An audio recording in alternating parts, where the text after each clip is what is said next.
Hello, my name is Michael Scharf from Limestone College, and I'm continuing my video series on interview advice.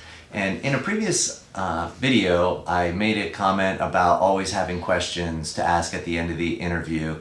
And a number of people have asked me, well, what kind of questions should I be asking? So I decided to make a video about that as well.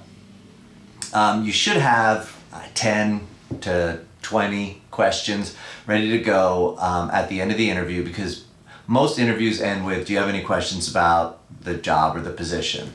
And stating no, I don't, which has happened numerous times as I've been interviewing people, really doesn't say you're interested in the position. Honestly, you should have some questions. If you are looking for the best position for where you're going to fit in and do well, you should have some questions, just like I've had questions for the person I'm interviewing. You should have some questions for me to make sure that you fit in. So you should have some questions ready to go. Now, these are going to be different based on the position you're in, and some of them can be based on the research that you've done on the company, where you can ask a specific question about something that you've read. One of the worst things you can do is ask a question that's already been covered in the interview. So just because you've got a list of questions doesn't mean that you should ask them. If you do ask something that's already been covered, I automatically think you haven't been paying attention. I cover it, but that's the last we'll see of one another. So I'll go through some questions that you should ask, and at the end I'll also discuss some questions that you should not ask. And the crazy thing is each one of these questions that we'll go over that you shouldn't ask, I found on interview sites stating that you should ask these questions. And I'll discuss why you shouldn't ask those questions as well. So some of the questions that I think are good questions to ask, one is why this position is open. It does tell you a little bit about the company and the atmosphere and things like that. Whether the position is a new position, which is great because it means the company is expanding. Somebody left, there was an internal promotion. Again, an internal promotion is a really good sign. Another question that you can ask is, what is the interviewer's ideal candidate for this position? What do they look like? And the good news about that is that you should be paying attention to that, because in your summary at the very end of the interview, you should be pulling some of those things where you fit the ideal candidate. Some other things that you can ask is more individual questions about the interviewer. How long have you been working here? Or what position did you start in this company is a good question. What do you enjoy most about working here is a great question. What are your biggest challenges? Again, that's another great question, because you can tie the person's challenges, assuming it's the person you'll be working for, you can tie some of their challenges into what you do well as you do a summary. So these are some good questions to ask. And normally at the end, do you have any other questions? And when you run out of a few questions to ask, you should say, no, I don't. I want to thank you for your time, and then summarize why you think you fit the corporate culture, the job requirements. And again, you can fit in a lot of those things that the person has already told you about what their biggest challenges are, what the ideal person for this position is. Now, let's go over a couple questions you shouldn't ask. And again, these all came from interview sites, so you can certainly pull them up and ask at your own risk. I would avoid asking any specific questions about the company.